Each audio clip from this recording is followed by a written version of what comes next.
मंदिर में अगर दिया लगाने जा रहे हो, बाती लगाई है आपने मंदिर के अंदर, तो कुछ देर बैठिए, कुछ देर स्मरण करिए। हमारे यहां तो यहां तक कहा गया है कि किसी मुर्दे को अगर जलाया भी जाता है तो कपाल क्रिया तक रुकना पड़ता है कि थोड़ा रुकिए, कोई पीछे से आकर कुछ करना जाए। दीप जलाएं, थोड़ी देर रुकिए। और दीप का भी नियम है महाराज, दीप का भी नियम। दिए में जो फूल बत्ती लगती है, गोल बत्ती लगती है, गोल वाली, ये बत्ती हमेशा कोई विष्णु भगवान की पूजन कर रहे हो, शिव जी की पूजन कर रहे हो, कोई अन्य देवता का अगर आप स्मरण कर रहे हो तो गोल बत्ती लगाई जाती है। भगवान के मंदिर में पूजन कर रहे हो तो गोल बत्ती लगाएं। लंबी बत्ती, लंबी वाली जो बत्ती होती है, लक्ष्मी की पूजन में, देवी पूजन में, जितनी भी माताओं की आप पूजन करोगे, जितनी भी देवियों का आप स्मरण करोगे, उसमें लंबी बत्ती का प्रमाण है। पितरों की पूजन में लंबी बत्ती का प्रमाण है।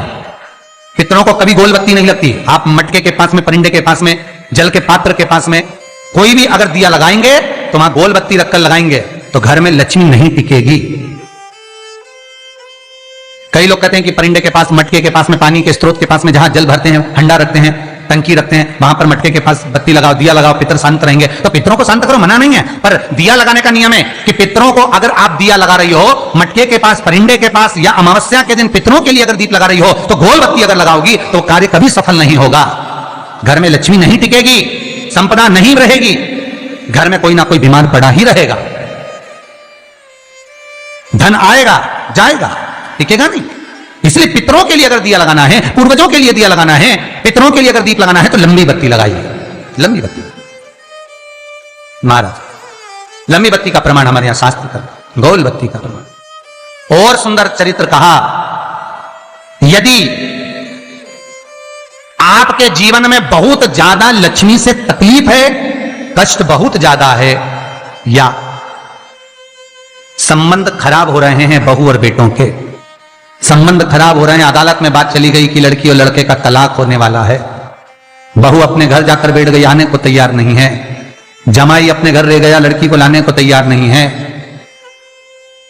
सास बहू में आपस में तनमन चल रही है, प्रेम बिल्कुल नहीं है, या लक्ष्मी आती ही नहीं, बहुत कष्ट है, जमीन जायदाद पड़ी बिक नहीं रही, तो एक काम करना, इतना दुख अगर आपके जीवन में है तो कार्तिक के महीने तक रुको, और कार्तिक का महीना आए, त्रयोदशी तिथि आए, कोई सा भी हो, सोमवार, रविवार, मंगल, बुध, कोई सी भी त्रयोदशी, प्रदोष, कोई सी भी प्रदोष तिथि आए, उस दिन तुलसी की लकड़ी, पहले से तुलसी आपके घर में अगर सूखी हो, तुलसी सूख गई हो, तो उसकी जो लकड़ी होती है, उस लकड़ी का 7 लकड़ी का बंडल बनाकर दीप बना लो।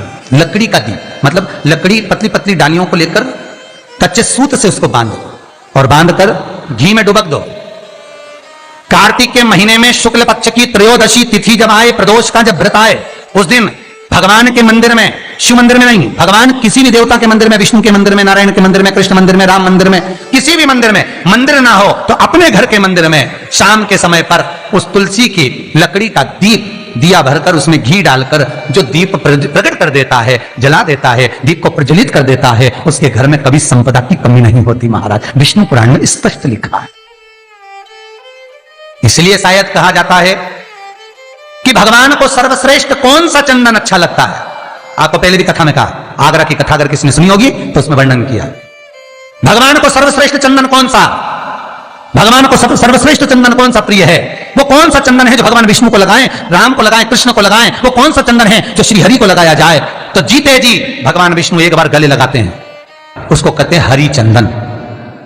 कौन सा चंदन है? हरि चंदन। हरि चंदन बाजार में नहीं मिलेगा, हरि चंदन आपको बनाना पड़ेगा। कैसे बनाना है? तुलसी जब सूख जाए उसकी जड़ को निकाल लिया जाए, वो जड़ को पानी में धो लिया जाए, धोने के बाद उसको सिलबट्टे पर, पत्थर पर घिसा जाए, और घिसकर उसमें थोड़ा सा कुंकू, रोली डालकर तैयार कर कर जो भगवान विष्णु के मस्तक पर, कृष्ण राम के मस्तक पर लगा देते हैं, और उसकी एक बिंदी अपने हृदय पे लगा लेते हैं। जीते जी भगवान एक बार उसको गले लगाते ही हैं। हरि चंदन प्रियता। जैसे शिव महापुराण में रुद्र चंदन का भाव है, शिव महापुराण में रुद्र चंदन का प्रमाण दिया जाता है। अगर आपने लिंग पुराण पढ़ी हो तो उसका 5वां स्कंद अवश्य पढ़िएगा महाराज, और शिव महापुराण अगर पढ़ रहे हो तो उसका कुमार खंड पढ़िएगा, जिसमें रुद्र चंदन का प्रमाण है। रुद्र चंदन कैसा? रुद्र चंदन का प्रमाण कैसा? तो महाराज कहा, चंदन घिसकर, पीला चंदन घिसकर उस चंदन को 3 मुखी रुद्राक्ष पर लपेट लिया जाता। 3 मुखी रुद्राक्ष पर उस चंदन को लपेटा जाता। लपेटोगे, उसके बाद उसको ऐसा गोल करोगे तो एकदम चिकना हो जाएगा, एकदम चिकना।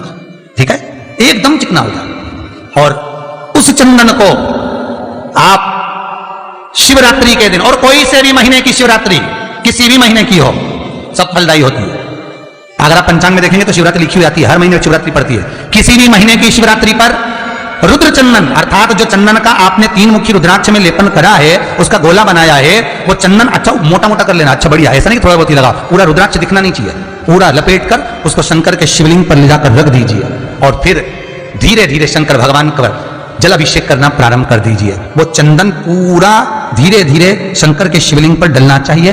शंकर के मूल मंत्र श्री शिवाय नमस्तुभ्यं का जाप करिए। यह कहलाता है रुद्र चंदन। इस चंदन के अभिषेक से महाराज जो काम नहीं होता, आप कर कर उस कार्य को प्राप्त कर सकते, सिद्ध कर सकते। रुद्र चंदन, हरि चंदन, रुद्र चंदन, ये वो चंदन है जो जीवन का सुख प्रदान करने वाले हैं, हरि तत्व देने। उम्मीद है यह वीडियो अच्छी लगी होगी। अच्छी लगी हो तो इसे जरूरतमंदों के साथ जरूर शेयर करें, ताकि वे भी इस उपाय से लाभ उठा सकें। धन्यवाद। श्री शिवाय नमस्तुभ्यं। एक वीडियो की एडिटिंग में बहुत मेहनत लगती है, पर कोई लाइक और सब्सक्राइब नहीं करता तब बुरा लगता है।